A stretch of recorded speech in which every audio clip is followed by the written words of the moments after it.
Nusantara adalah negeri di bawah angin. Di dalam Nusantara telah dipenuhi oleh keturunan anak atau pengikut Nabi Nuh yang menyebar di berbagai pelosok. Begitu kapal Nabi Nuh sudah mendarat, setelah banjir reda, di manakah mendaratnya kapal tersebut? Dan ini masih menjadi pertanyaan bagi kita semua. Dan banyak sekali orang yang mengklaim mendaratnya Nabi Nuh. Dipastikan juga keturunan Nabi Nuh yang menetap di Nusantara itu kemudian merantau ke berbagai pulau yang masih kosong. Ada yang jadi orang Minang, Sunda, Jawa, Bali, Maluku, dan lain sebagainya. Dan jadilah mereka keluarga besar Melayu Polinesia. Salah satu klan Melayu Polinesia itu tiba di Salakenegara dan menetap di sana, atau di daerah yang sekarang disebut dengan Banten, di sekitar 150 tahun sebelum Yesus lahir. Bangsa Salakenegara sudah membentuk komunitas dan pemerintahan yang sederhana. Sekitar 280 tahun sebelum Masehi, hiduplah seorang bernama Asoka yang memimpin kerajaan Asoka di India. Dia disebut dalam sejarah dunia sebagai raja yang dikenal setelah sebelumnya melakukan peperangan dan agresi.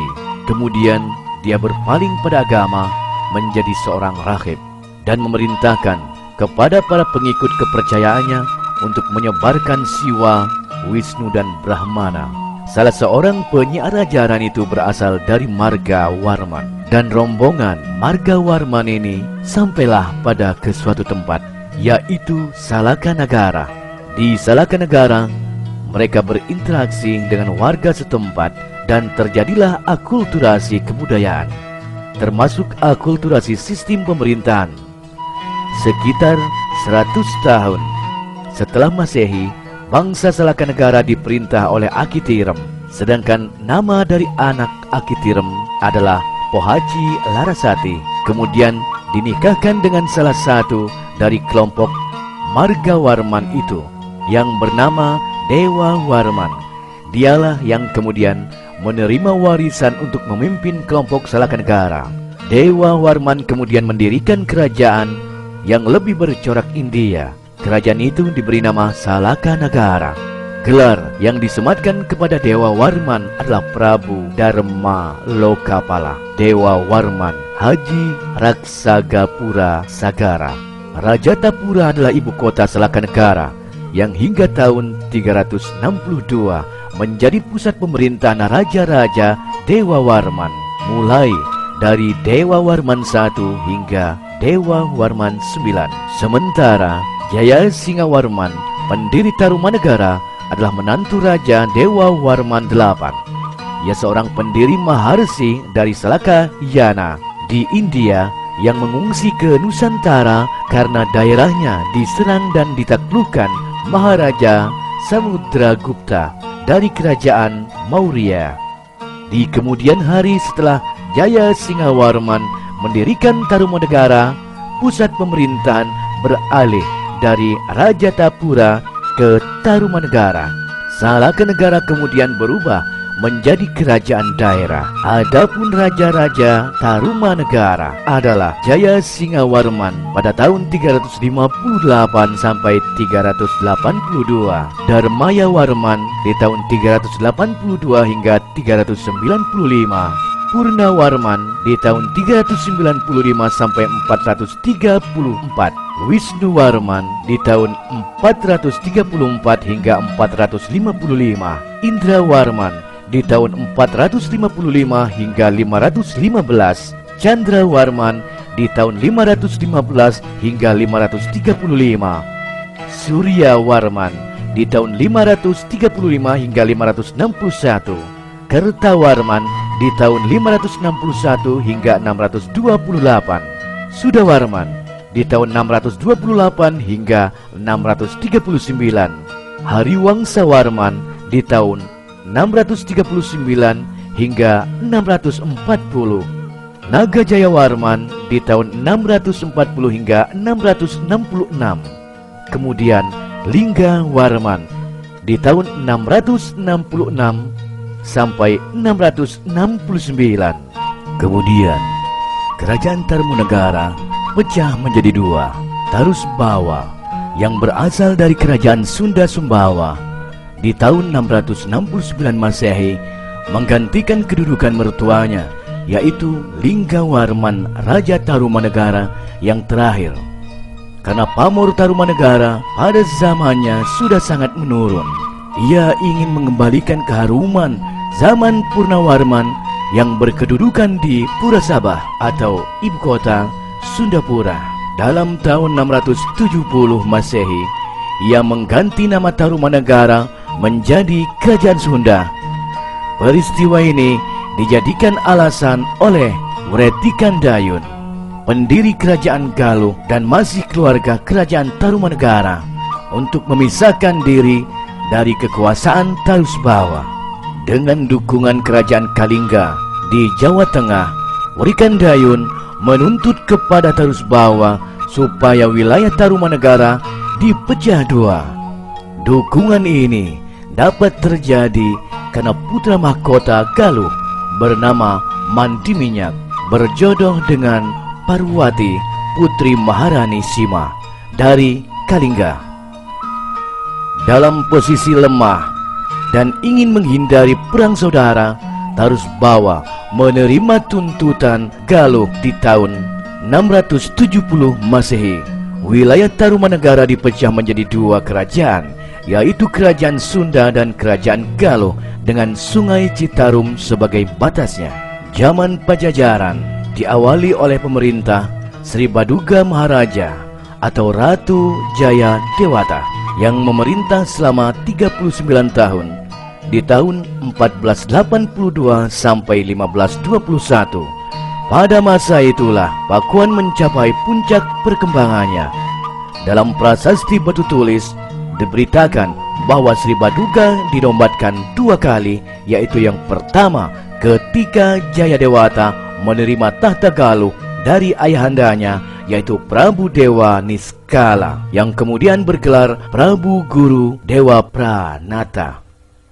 Yang kedua, ketika ia menerima tahta kerajaan Sunda dari mertuanya Susuk Tunggal. Dengan peristiwa ini, ia menjadi penguasa Sunda Galuh dan dinobatkan dengan gelar Sri Baduga Maharaja Ratu Haji di Pakuan Pajajaran, Sri Sang Ratu Dewata. Jadi, sekali lagi dan untuk terakhir kalinya, setelah sepi selama 149 tahun, Jawa Barat kembali menyaksikan iring-iringan Raja Roman yang berpindah tempat dari timur ke barat. Di Jawa Barat, Sri Baduga ini lebih dikenal dengan nama Prabu Siliwangi. Nama Siliwangi sudah tercatat dalam Kropak 630 sebagai lakon pantun. Naskah itu ditulis di tahun 1518 ketika Sri Baduga masih hidup. Lakon Prabu Siliwangi dalam berbagai versinya berintikan tokoh yang menjadi raja di Pakuan. Peristiwa itu dari segi sejarah berarti saat Sri Baduga mempunyai kekuasaan yang sama besarnya dengan Wastu Kencana, yaitu kakeknya alias Prabu Wangi. Dalam tradisi lama, orang segan atau tidak boleh menyebut gelar raja yang sesungguhnya. Maka juru pantun mempopulerkan sebuah Siliwangi. Dengan nama itulah ia dikenal dengan literatur Sunda. Wangsakerta pun mengungkapkan bahwa Siliwangi bukan nama pribadi, hanya orang Sunda dan orang Cirebon serta semua orang Jawa Barat yang menjadi Prabu Siliwangi Raja Pajajaran. Jadi nama itu bukan nama pribadinya. Waktu mudanya Sri Baduga terkenal sebagai kesatria pemberani dan tangkas, bahkan satu-satunya yang pernah mengalahkan Ratu Japura, yaitu Amuk Murugul. Waktu bersaing memperebutkan Subang Larang, istri kedua Prabu Siliwangi yang beragama Islam, dalam berbagai hal, orang sejamannya teringat kepada kebesaran mendiang buyutnya, yaitu Prabu Maharaja Linggabuana yang gugur di Bubat yang digelar Prabu Wangi. Inilah cerita yang sesungguhnya berdirinya kerajaan tertua se-Nusantara, yaitu Kerajaan Salaka Nagara yang ada di wilayah Banten. Diperkirakan awal berdirinya Kerajaan Salaka Nagara pada abad ke-1 di kota yang dikenal dengan logamnya. Kata Salaka Nagara berarti negeri perak. Didirikan pada 52 Saka. Penguasa pertama di Salaka Nagara adalah Aki Tirem, seorang ahli pertanian berkebangsaan Tiongkok yang hidup di sekitar pesisir Teluk Lada, Pandeglang, Banten. Besan dari Nyai Mutia, penguasa perempuan berdarah Arab yang menguasai tanah pusaka Sukahurip di sekitar muara sungai kuno Sandang Pinggan, yang sekarang sudah dibangun untuk kota industri migas terbesar di dunia, Kota Balongan, Indramayu, Jawa Barat. Istri dari Eyang Haji Saka, sang penata peradaban tanah Jawa. Saka Urip adalah penyebutan pertama sebelum mengganti menjadi Soka Urip, kemudian berganti lagi menjadi Sukahurip, dan sekarang menjadi Suka Urip. Sukahurip adalah nama satu dewa kuno di Kecamatan Balongan, Kabupaten Indramayu, Jawa Barat, yang biasa disebut oleh masyarakat sekitar sebagai Tanah Pusaka Sukahurip. Adalah daerah pertama di Tanah Jawa yang dibangun oleh Eyang Haji Saka dan istrinya tercinta Eyang Nyai Mutia. Sosok perempuan pertama yang diketahui oleh penulis sebagai pemimpin Tanah Pusaka Sukahurip sebelum dinikahi oleh Mahaguru Haji Saka. Pandeglang, yang nama sekarang adalah Banten, dalam bahasa Sunda merupakan singkatan dari kata pandai dan gelang, artinya pembuat gelang. Sejarawan Sunda pun memperkirakan lokasi ibu kota kerajaan adalah di kota Merak sekarang. Dalam bahasa Sunda, Merak berarti membuat perak. Nama ahli dan sejarawan yang membuktikan bahwa Tatar Pasundan memiliki nilai-nilai sejarah yang tinggi antara lain adalah Husein Derajatiningrat, Tubagus Haji Ahmad, dan lain sebagainya. Banyak sudah temuan-temuan mereka yang disusun dalam tulisan dan naskah, ulasan maupun dalam buku. Konon, tokoh awal yang berkuasa di Banten adalah Aki Tirem dalam tahun 150. Dikarenakan Salaka Negara diartikan sebagai negara perak dalam bahasa Sangsekerta. Kota ini terletak di daerah Teluk Lada, Pandeglang, Banten. Aki Tirem, penghulu atau penguasa kampung setempat yang akhirnya menjadi mertua pedagang dari Palawa, yaitu Endo Partaya. Ketika putri sang Aki Luhur mulia bernama Dewi Pohaci Larasati diperistri oleh Dewa Warman. Hal ini membuat semua pengikut dan pasukan Dewa Warman I menikah dengan wanita setempat dan tak ingin kembali ke India. Ketika Aki Tirem meninggal, Dewa Warman I menerima tongkat kekuasaan. Di tahun 130 Masehi, ia kemudian mendirikan sebuah kerajaan dengan nama Salaka Nagara, beribu kota di Rajatapura. Ia menjadi raja pertama dengan gelar Prabu Darmalokapala Dewa Warman Ajiraksa Gapura Sagara. Beberapa kerajaan kecil di sekitarnya menjadi daerah kekuasaannya, antara lain Kerajaan Agninusa, yaitu negeri api yang berada di Pulau Krakatau. Rajatapura adalah ibu kota kerajaan Salaka Negara hingga tahun 362 menjadi pusat pemerintahan raja-raja Dewa Warman, yaitu dari Dewa Warman I sampai Dewa Warman VIII.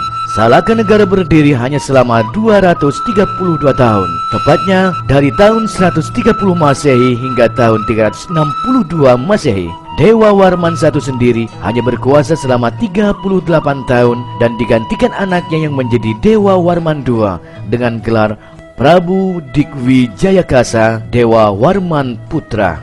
Prabu Dharmawirya tercatat sebagai Raja Dewa Warman VIII atau Raja Salaka Negara terakhir 363. Karena sejak itu Salaka Negara telah menjadi kerajaan yang berada di bawah kekuasaan Tarumanegara yang didirikan di tahun 358 Masehi oleh Maharshi yang berasal dari Chalankayana di India yang bernama Jayasingha Warman. Pada masa kekuasaan Dewa Warman VIII, keadaan ekonomi penduduk yang sangat baik, makmur dan sentosa, sedangkan kehidupan beragama sangat harmonis. Kerajaan Salakanegara dianggap sebagai leluhur orang-orang Sunda, dibuktikan dengan persisnya wilayah kekuasaan kerajaan ini sama dengan peradaban suku Sunda, dan kata Salakanegara memiliki kesamaan kosakata dengan kata Sunda. Salam rahayu dari kami, Sejarah Nusantara Ofisial.